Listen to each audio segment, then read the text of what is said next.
शिरूर विधानसभा मतदारसंघामध्ये निवडणुकीची बिगुल वाजले असून आता आपण आलो आहोत टाकळे हाजी या गावामध्ये। या ठिकाणी टाकळे हाजी गावामध्ये राजेंद्र गावडे यांच्या नियोजनाखाली प्रचार सुरू आहे।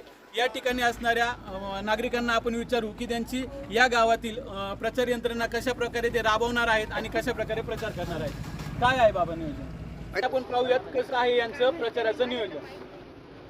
आज या ठिकाणी आम्ही सर्वजण प्रत्येक गोष्ट प्रचार करणार आहोत। या शासनाने योजना दिलेल्या आहेत त्या लोकांपर्यंत पोहोचणं गरजेचं आहे। त्याच्यामुळे लाडकी बहीण योजना असो किंवा शेतकऱ्यांसाठी 6,000 रुपये असो किंवा हे लाईट बिल लाईटचे खाते असो, आजून एक घोषणा केलेली आहे।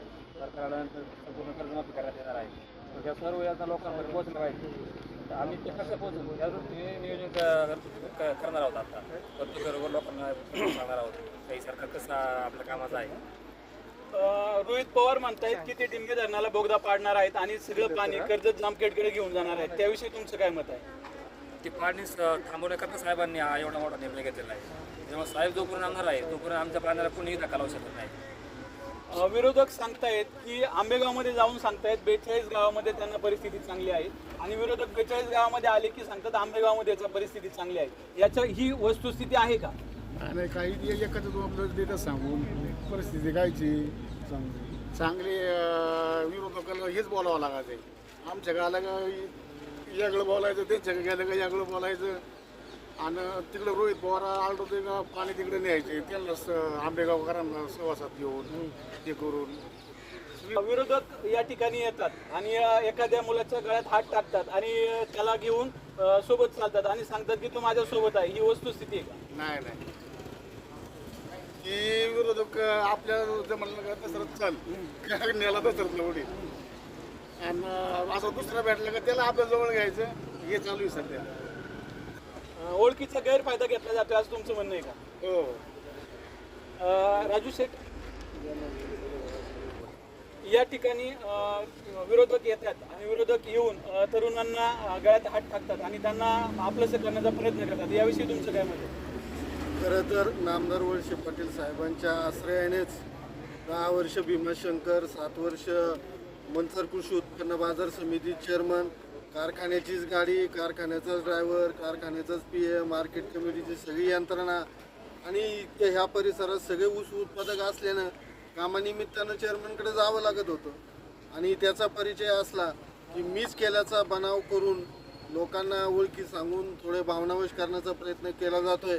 परंतु या परिसरात सगळ्या लोकांना जाणीव आहे की या परिसराचा विकास होत असताना मोठ्या प्रमाणात निधी नामदार वळसे पाटील साहेबांच्या माध्यमातून आलेला आहे आणि विशेषतः सर्व शेतकऱ्यांचा जीवनमरणाचा प्रश्न म्हणजे तो पाण्याचा प्रश्न की जो डिंबे धरणाचा बोगदा रोहित पवार यांनी करण्याचा जो घाट घातला आहे, निश्चय केलेला आहे, त्याला विरोध वळसे पाटील साहेबांनी संघर्ष उभा केलेला आहे आणि साहेबांनी सांगितलं की माझ्या जीवात जीव असेपर्यंत या पुढचा लढा फक्त पाण्यासाठीच असणार आहे आणि या शिरूर आंबेगावकरांनी 35 वर्ष जे भरभरून असं प्रेम केलेलं आहे त्यांच्या पाण्यासाठी शेवटच्या श्वासापर्यंत उद्या गोळ्या झेलण्याची जरी परिस्थिती आली तरी हा पाण्याचा संघर्ष शेवटपर्यंत उभा केल्याशिवाय राहणार नाही आणि या शेतकऱ्यांना आधार देण्याचं काम माझं आहे आणि म्हणून या पुढची लढाई ही फक्त पाण्यासाठीच असणार आहे असं साहेबांनी जाहीर केलेलं आहे। परंतु विरोधक या ठिकाणी आल्यानंतर काय करणार आहे हे लोकांना सांगत नाही,